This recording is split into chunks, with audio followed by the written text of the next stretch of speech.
we make it happen. Guess we believe it. Look who we are. Salam dan bahagia Bapak dan Ibu Guru. Pada video kali ini, saya akan menyampaikan koneksi antar materi modul 2.1 memenuhi kebutuhan belajar murid melalui pembelajaran berdiferensiasi.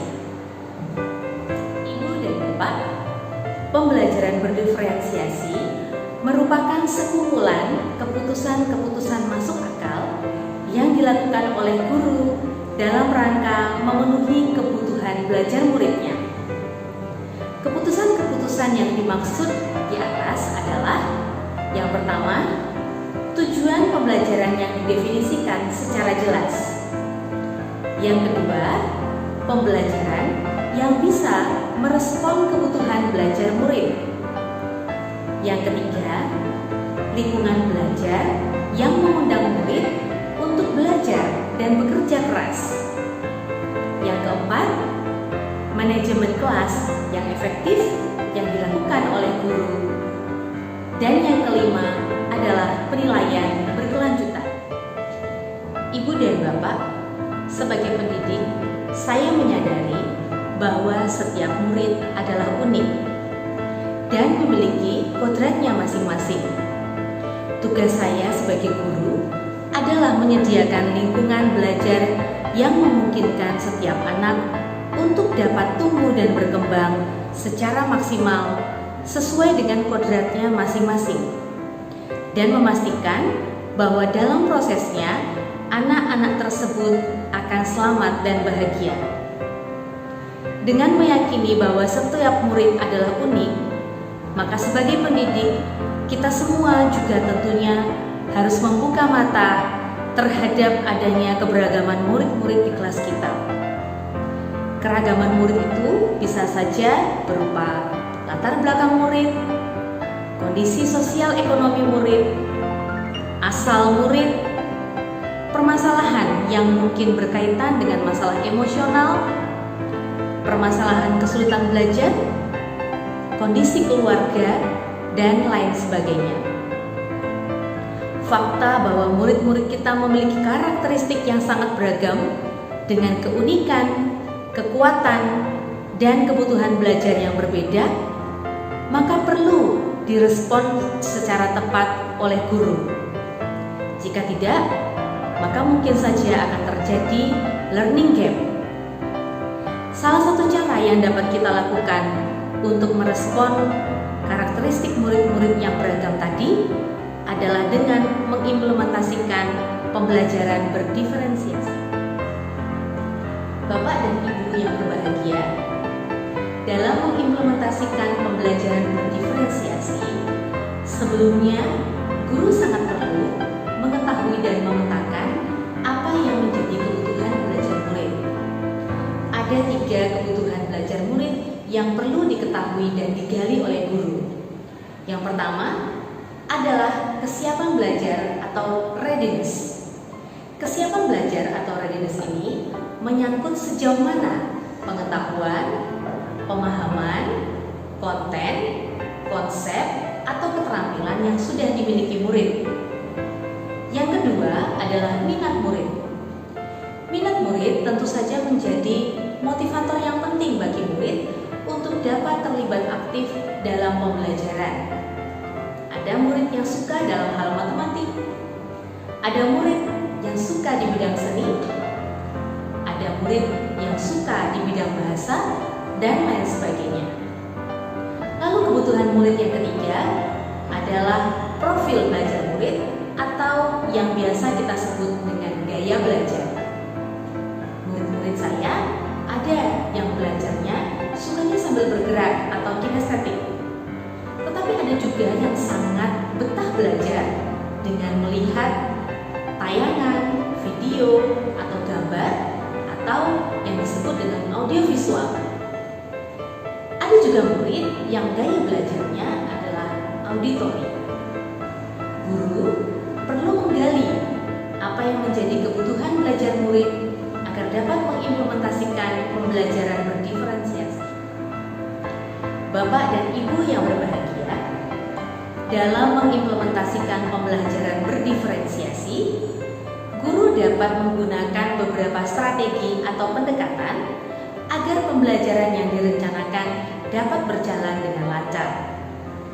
Strategi atau pendekatan itu yang pertama adalah diferensiasi konten atau materi. Guru dapat memikirkan dan menyiapkan berbagai sumber belajar yang dapat disiapkan untuk murid-muridnya dalam menggali pengetahuan dan keterampilan baru di awal topik atau materi yang akan diajarkan. Dan setelahnya, guru dapat memberikan kebebasan kepada murid-muridnya untuk menggunakan sumber belajar yang sesuai dengan minatnya. Lalu strategi yang kedua adalah diferensiasi proses. Guru juga dapat memikirkan dan menyiapkan berbagai moda, berbagai metode yang dapat diberikan kepada murid-muridnya untuk dapat menggali pengetahuan baru dan melakukan proses pembelajaran yang sesuai dengan kebutuhan belajar muridnya. Bagi murid-murid yang menyukai audiovisual, guru dapat menyiapkan semacam video atau mungkin poster atau mungkin slide yang bersuara. Mungkin bagi murid-murid yang memiliki gaya belajar kinestetik, guru dapat mengajak murid-murid untuk berkegiatan yang menggunakan olah tubuh atau fisik motorik kasarnya. Kemudian memberikan kebebasan kepada murid-murid untuk menggunakan proses belajar yang mereka inginkan. Strategi yang ketiga adalah berkaitan dengan diferensiasi produk. Kita tahu bahwa kebutuhan belajar murid yang beragam sangat memungkinkan bagi murid untuk dapat memilih kegiatan yang juga sesuai dengan minat dan gaya belajarnya. Dengan memberikan kebebasan kepada murid untuk menghasilkan produk atau hasil belajar yang sesuai dengan minat dan gaya belajarnya, maka guru telah memberikan kebebasan dan kemerdekaan bagi murid dalam pembelajaran yang telah ia susun. Nah, Bapak dan Ibu, seperti yang telah saya sampaikan di awal, bahwa salah satu keputusan masuk akal yang dilakukan guru dalam pembelajaran berdiferensiasi adalah penilaian berkelanjutan. Proses penilaian sangat penting dilakukan oleh guru agar guru dapat menarik umpan balik dan merencanakan tindak lanjut demi perbaikan kualitas pembelajaran yang dilaksanakannya di dalam kelas. Hasil dari proses penilaian ini akan menjadi sumber yang sangat berharga bagi guru untuk dapat mengidentifikasi kebutuhan belajar murid-muridnya. Sehingga melalui proses yang dia lakukan ini, maka akan memaksimalkan peluang bagi tercapainya pertumbuhan dan kesuksesan murid dalam mempelajari suatu materi atau topik yang diberikan.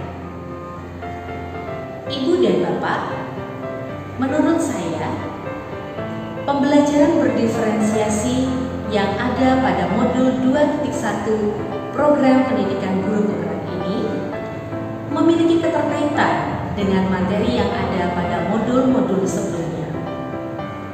Keterkaitan antara pembelajaran berdiferensiasi dengan pemikiran reflektif Ki Hajar Dewantara menurut saya sangatlah erat. Sebelumnya Ki Hajar Dewantara telah menyatakan bahwa sebenarnya pendidikan itu adalah menuntun segala kekuatan kodrat yang ada pada diri anak-anak agar mereka sebagai manusia maupun anggota masyarakat dapat mencapai keselamatan dan kebahagiaan yang setinggi-tingginya. Selamat dan bahagia ini tentu saja dapat dicapai dalam pembelajaran berdiferensiasi, di mana guru memberikan kemerdekaan belajar kepada murid-muridnya dengan sangat memperhatikan apa yang menjadi kebutuhan belajar mereka. Pembelajaran berdiferensiasi menurut saya juga memiliki keterkaitan yang erat dengan nilai dan peran guru penggerak. Adapun nilai dari guru penggerak ada mandiri, refleksif, reflektif, inovatif, kolaboratif, dan berpihak pada murid. Pembelajaran berdiferensiasi ini jelas menunjukkan keberpihakan guru pada murid, di mana guru sebelum merencanakan pembelajaran akan melakukan asesmen terhadap kebutuhan belajar murid-murid. Keterkaitan antara pembelajaran berdiferensiasi dengan visi dan prakarsa perubahan sekolah juga sangatlah erat. Melalui visi sekolah yang berpihak pada murid, tentunya juga akan mendukung terwujudnya pembelajaran yang berpihak pada murid, yaitu suatu pembelajaran yang mampu menjawab kebutuhan yang beragam dari murid-muridnya, yakni pembelajaran berdiferensiasi. Keterkaitan pembelajaran berdiferensiasi dengan budaya positif di sekolah menurut saya juga sangatlah erat. Penerapan pembelajaran berdiferensiasi di kelas akan membantu mewujudkan budaya positif, di mana guru akan mengambil posisi kontrol sebagai manajer. Murid bersama dengan murid lainnya juga akan belajar bersama, berdinamika bersama, juga tentunya akan menyepakati keyakinan kelas yang sudah disusun. Bapak dan Ibu, demikian penyampaian video koneksi antar materi yang dapat saya sampaikan dalam modul 2.1. Semoga ilmu ini menjadi bermanfaat untuk kita semua. Tetap semangat dan salam bahagia.